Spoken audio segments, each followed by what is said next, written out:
వ్యక్తిగతంగా పిలిచి మాడుతున్నాం, పద్ధతి మార్చుకోండి అని చెప్పిన తర్వాత కూడా మారకపోతే అప్పుడు గబ్బర్ సింగ్ బయటకు రావాల్సి వచ్చింది. సో ఫేజ్డ్ మేనర్లో వెళ్తున్నది అడ్మినిస్ట్రేషన్, అంటే పొలిటికల్ అడ్మినిస్ట్రేషన్. బట్ బ్యూరోక్రటిక్ అడ్మినిస్ట్రేషన్లో ఇంత దుర్మార్గమైన వ్యవహారం ఏంటండి? కళ్ళ ముందు మాఫియాలు నడుస్తుంటే ఏం చేయకుండా, అంటే సీఎం ఆఫీస్ నుంచో డీసీఎం ఆఫీస్ నుంచో ఫోన్ చేస్తే కానీ కలెక్టర్లను ఎస్పీలు కమిషనర్లు పనిచేయరా? ఏంటిది? అంటే ఇంత అచేతనంగా వ్యవస్థ ఎందుకు మారిపోయింది? నమస్తే అండి, గుడ్ మార్నింగ్ అండి మీకు, 99 టీవీ వీక్షకులకి, అలాగే తోటి పానలిస్టులకి, రవికిరణ్ గారికి, మేడం గారికి, అందరికీ కూడా. ఈ రోజు మీరు అన్నట్టు ఈ అచేతన వ్యవస్థకి వెళ్ళడానికి కారణమే గత ప్రభుత్వం, గత పాలకులు. అంటే దీని మధ్య కొంత అతిశయక్తిగా ఉంటది. అయితే మీరు వచ్చి 6 నెలలు అయిపోయింది కదా, ఇంకా అంటే ఇంకా మత్తు వదలలేదండి వాళ్ళకు కూడా. సో వదులుస్తున్నారు వన్ బై వన్. మీరు అన్నట్టు చంద్రబాబు నాయుడు గారు పర్సనల్ గా అంటే బయట మాట్లాడితే కొంత 6 నెలలైనా చేసుకోకపోతే రాజీనామాలు చేసుకోండి సార్.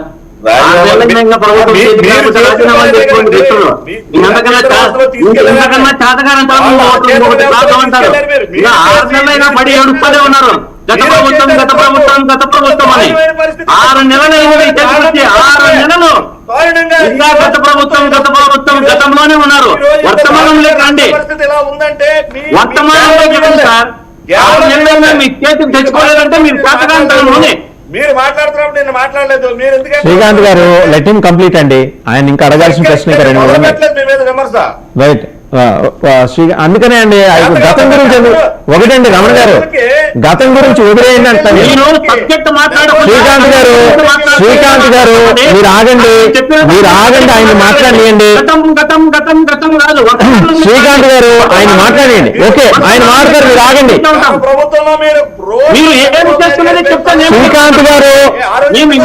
శ్రీకాంత్ గారు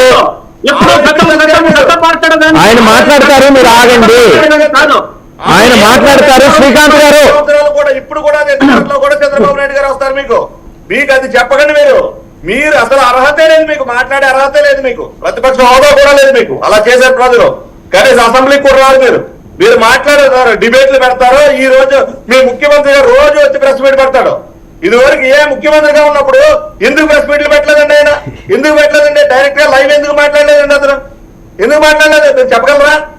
కనీసం మీకు కానీ మీ నాయకుడు జగన్మోహన్ రెడ్డి కానీ ఇంత కూడా కనీసమైనటువంటి విచక్షణ కానివ్వండి, కనీసమైనటువంటి మర్యాదలు కానివ్వండి రాజకీయం మీద గతం వదిలేయండి సార్. రమణ గారు గతం వదిలేయండి సార్. జగన్మోహన్ రెడ్డి గతం చరిత్ర వదిలేసి వర్తమానంలోకి రండి ప్లీజ్. వర్తమానం చెప్తున్నాం సార్. ఇప్పుడు సార్ ఒకటి సార్, ఒక లైఫ్ స్టైల్ అలవాటు పడతాం సార్ మనం. సార్ ఒక్క నిమిషం, మీకు క్రాస్ ట్రాక్ చేద్దామండి దయచేసి. మాట్లాడాలి దయచేసి క్రాస్ ట్రాక్ ఉంది సార్, మాట్లాడమనండి. వారు అవకాశం వచ్చినప్పుడు వారు మాట్లాడమనండి. వారు దెబ్బలాడతానండి, అంతకంటే గట్టిగా దెబ్బలాడతాను నేను. అది వారు పోట్లాడతానంటే అంతకంటే ఎక్కువగా నేను మాట్లాడతాను నేను. దయచేసి మాట్లాడతాను చెప్పండి సార్. ఇప్పుడు గతం గురించి ఎందుకు చెప్తున్నాం అంటే, గత పాలకుల గురించి ఎందుకు చెప్తున్నాం అంటే, ముద్దునిద్ర ఇంకా వేరు లేదు. కొంతమంది ఐఏఎస్లు కానివ్వండి, ఐపీఎస్లు కానివ్వండి, ఇంకా వారు అదే ట్రాన్స్ లో ఉన్నారు. ఒక లైఫ్ స్టైల్, మీకు ఒక ఎగ్జాంపుల్ చెప్తాను సార్. ఒక లైఫ్ స్టైల్ ఉంటుంది ప్రతి మనిషికి కూడా. ఆ లైఫ్ స్టైల్ బట్టే ఆ మనిషి యొక్క ప్రవర్తన ఉంటది.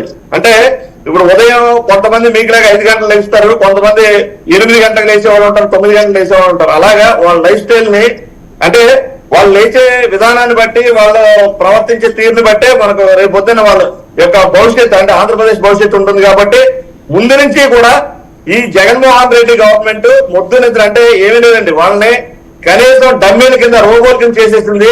నుంచోమంటే నుంచోమనేది, కూర్చోమంటే కూర్చోమనేది.